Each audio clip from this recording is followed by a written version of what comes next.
আৰু নীলবাগানৰ ভিতৰত যদি ঘৰ এটা হয় সেই আপোনালোকৰ হেৰি দিয়ে 37 লাখ মান বাজেটৰ ভিতৰত তেওঁক 100% কমপ্লিট কৰি দিম। নমস্কাৰ সকলোকে।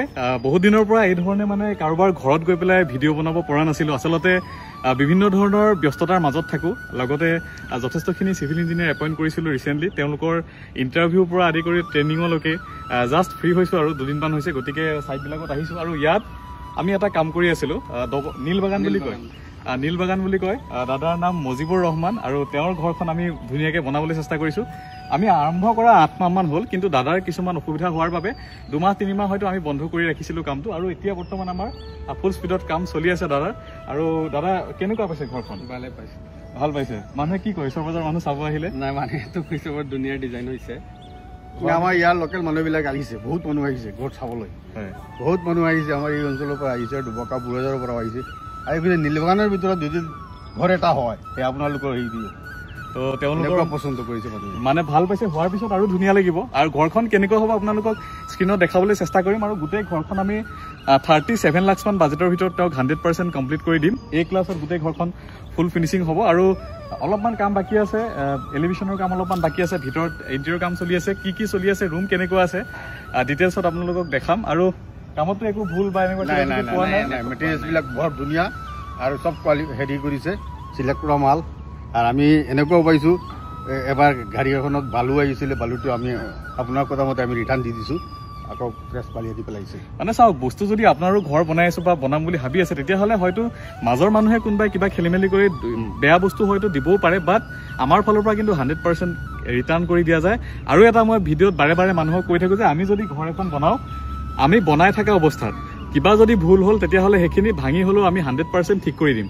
আৰু এইটো বস্তু আপোনালোকে জানি ল'ব, যদি আপোনাৰ ঘৰ বনাই আছোঁ তে আমি বস্তু এটা বনাই থকালৈকে, ধৰি লওক এই মোবাইলটো আমি কোম্পানীটোৱে মোবাইলটো বনাই থকালৈকে আপোনাৰ মোবাইলটো নহয়। আৰু বনাই থকা অৱস্থাত কিবা সৰু সুৰা খুটি নাটি অহাটো স্বাভাৱিক কথা, আহিব পাৰে। কিন্তু বনাই থকা অৱস্থাত, কাম কৰি থকা অৱস্থাত সেইটো আমাৰ বস্তু এটা। চ' আমি কৰোঁতে ক'ৰবাত কিবা কিবি খুটি নাটি হ'ব পাৰে, বা 100ৰ ভিতৰত ক'ৰবাত এটা এনেকুৱা ঘৰ ওলাব পাৰে যে ক'ৰবাত কিছুমান ইছ্যু আহিব পাৰে। বাট সেইখিনি বস্তু আমি যেনেকৈ নহওক ঠিক কৰি 100% ফাইনেল হোৱাৰ পিছত ক্লায়েণ্টে ক'ব পাৰিব যে নাই, আমাক বেয়া বস্তু এটা দিলে নে বেয়া কাম এটা কৰিলে। চ' এনেকুৱা কিছুমান মাজে মাজে কিছুমান কুৱেশ্যন সোধে, তাত আমি কৈছোঁ যে আমি কিবা কাম যদি ভুল কৰিছোঁ দেন ভাঙি হ'লেও ঠিক কৰাৰ দায়িত্ব সম্পূৰ্ণ আমাৰ। আৰু গোটেই ঘৰখন কেনেকুৱা হৈছে ভিতৰৰ পৰা আপোনালোকক দেখাবলৈ চেষ্টা কৰিম। আৰু জনাবলৈ পাই সুখী হৈছোঁ, অসমত প্ৰায় 1200ৰো অধিক ঘৰ আমি বৰ্তমান বনাই আছোঁ।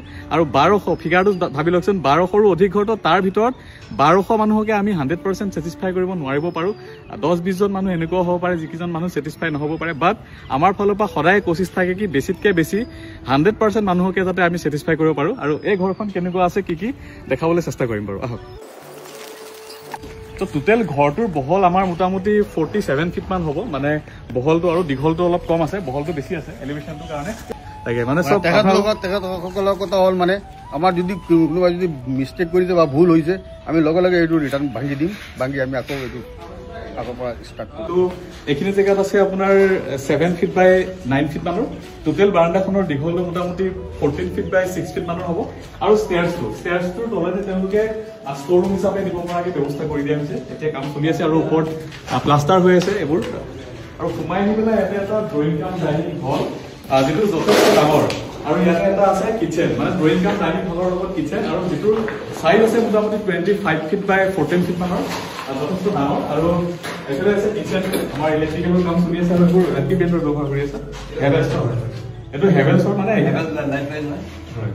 চ' এই ধৰণৰ ব্যৱহাৰ হৈ আছে। ইলেক্ট্ৰিকেলৰ কনচিলৰ কাম চলি আছে, ফল চিলিঙৰ কাম চলি আছে। আৰু সোমাই আহি পেলাই ইয়াতে এটা কিটচেনটো চাইছো যথেষ্ট ডাঙৰ, 14 বাই 14 মানৰ, যথেষ্ট ডাঙৰ কিটচেন এটা। আৰু যিহেতু আমি ইয়াতে ফল চিলিং কৰোঁ, চ' ফল চিলিং কৰিলে মই আপোনালোকক কওঁ যে ফল চিলিং কৰিলে প্লাষ্টাৰিঙৰ দৰকাৰ নহয়। চ' ইয়াতে আপোনালোকে দেখা পাব ডাইৰেক্ট আমি স্কুপটো মাৰিছোঁ প্লাষ্টাৰ নকৰাকৈ। আৰু প্লাষ্টাৰটো হ'ল ইমান হাৰ্ড মেটেৰিয়েল যিহেতু নহয়, স্কু মাৰিলে পিছত ফল চিলিঙৰ যিহেতু ৱেইট বেছি আছে খুলি আহিব পাৰে। গতিকে ডাইৰেক্ট যদি এনেকৈ ঢালাই পাৰা যায় ফাষ্টাৰ লগাই পেলাই, তেতিয়া তাৰ লাইফটো বেছি হয়। ত' সেই ধৰণে ফল চিলিঙৰ ডিজাইন এই ধৰণৰ লৈ আছোঁ।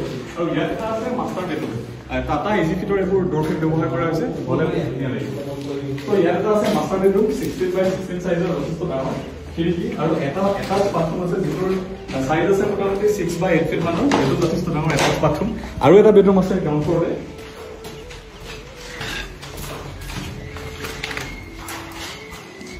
সো ইয়াতে আৰু এটা বেডৰুম আছে আৰু ওপৰত চিলিঙৰ কাম হৈ আছে। সো এই ধৰণে কৰি আছো আৰু গোটেই ঘৰটো সম্পূৰ্ণভাৱে চাগে আমাৰ হাৰ্ডলি আৰু 2 মাহ বা 3 মাহৰ ভিতৰত আমি তেওঁলোকৰ গোটেই ঘৰখন হেণ্ডঅভাৰ কৰিব পাৰিম। ঠিক সেইদৰে ওপৰতো এটা মানে পাৰ্ট আছে, তাত 1 BHK কৰি পেলাই বনাই আছে আৰু টোটেল গোটেই ঘৰটোৰ বাজেট আমি ৰাখিছো 37 লাখ আৰু তাৰ ভিতৰত ধুনীয়াকে তেওঁলোকৰ সপোনৰ ঘৰখন আমি সজাই দিবলৈ চেষ্টা কৰি আছো। খুব সোনকালে আমাৰ হেণ্ডঅভাৰ হ'ব কাৰণে